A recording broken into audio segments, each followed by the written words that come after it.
today I'm having a bit of a sit-down chat with the captain of McDonald's Port City Power. I've got Michael Cedar. Hey, how are you going, Michael? Good, thank you. Now, Michael or Mick, for those at home?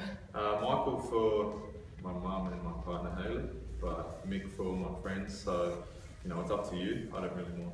So Michael is a bit more formal? Yeah, it's a bit more formal, and it's usually when I'm in trouble or something, so I prefer you probably call me Mick, right? Okay, Mick, then it is. Tell us a little bit about how you got into playing basketball and how you ended up going from playing it casually to making it your career, or something that you love. Yeah, well, I think I was around 8 or 9 when I chose to play basketball, but it was more of, I grew up in a rugby league family and everything was dominated by rugby league. I tried rugby league for a little while and did not like it, didn't like getting tackled, didn't like playing on the rough surfaces, stuff like that, and getting hurt. So I went and told my mum this. She came up with a few options. I think basketball was the one that stood out. So talking Origin, obviously we had State Origin last night, and you're a Queensland boy, so I'm guessing you went for Queensland. Most certainly did, and I was pretty annoyed last night. Couldn't get to sleep straight away because I was still pretty worked up about it. But this morning woke up. Remember it's just a game, and it's just something that's great to be passionate about. And I still think that Queensland went a bit well last night. Greg Inglis, no try. I was a try in my book, but I'm no referee. So why did you decide to move to Gladstone? It was an opportunity that arose through obviously talking to Derek about coming here to play basketball, but also my partner Hayley, she's a teacher and she got a transfer here, so it all kind of fit, and it was something that we both really thought we'd give a try, and we're glad we did. Alright, now just on that, you are going to have your first Father's Day this year because Hayley is pregnant and she's due 3 weeks. How do you feel about becoming a dad? Oh, very excited. There is not too many things that will be a better thing than being a father and creating something that's part you and part someone else. And I'm looking forward to the challenge of changing nappies and stuff like that, as well as juggling work and basketball. Yeah, good luck. Good luck with that. Oh, thank you. I think I'll need it, but at the same time, it's very exciting. Yeah. And as a kid yourself, who were your influences growing up? Sporting idols? Well, like I said earlier, I really liked rugby league, and obviously when I got involved in basketball, there was a guy named Derek Rucker running around for the Townsville Suns who I used to like to go and watch, but also, I always admired athletes who gave 100% and all that. They were always my favourite, but I guess one person that I really looked up to the most was probably my mother.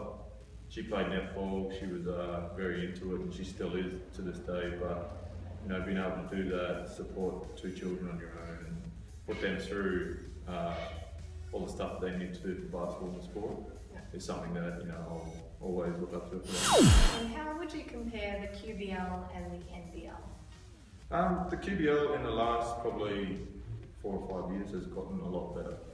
I think in the past, teams were struggling and financially and weren't able to get such good teams as good a teams as Mackay, Rockhampton, even Townsville and Cairns, both have NBL programs, so that helps their QBL programs. But I think that the league as a whole has gotten a whole lot better, which is just great for the game of basketball.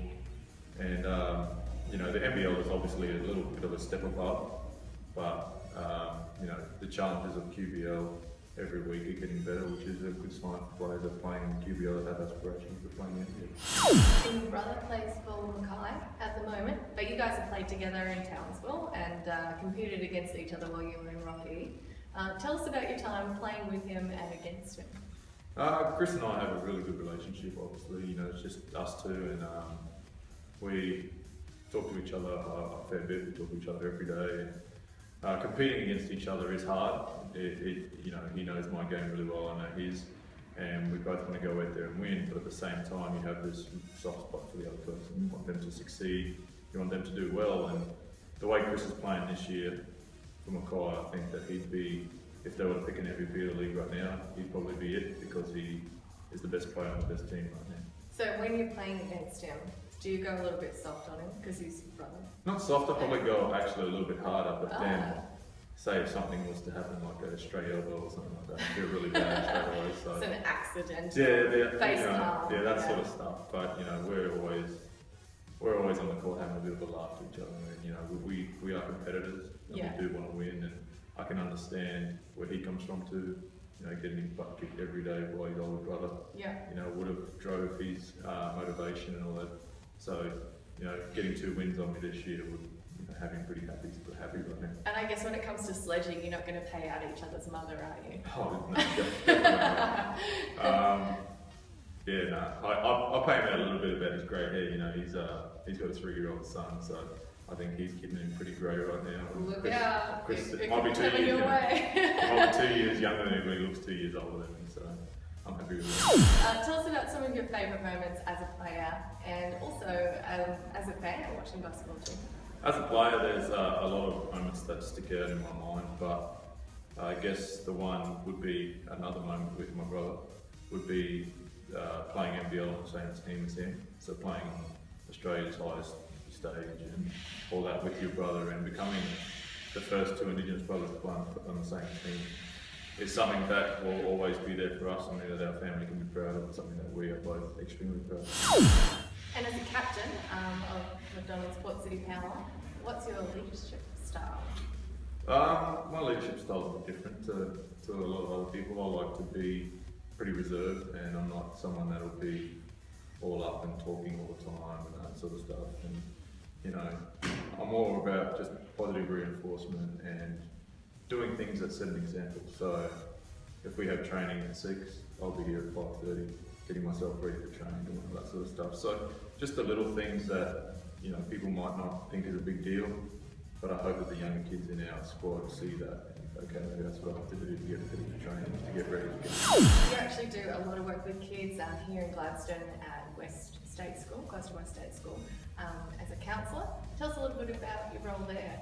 Yeah, my role is it's called a CEC, which is a community education counsellor. So it's majority an Indigenous role, with a lot of the Indigenous students at the school that are struggling at home, that don't have much lunch, don't have that sort of stuff, that need a little bit of help.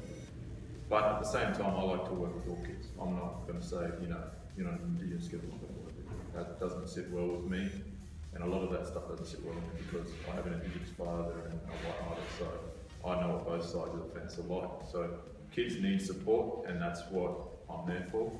So I'm not really there to discipline kids.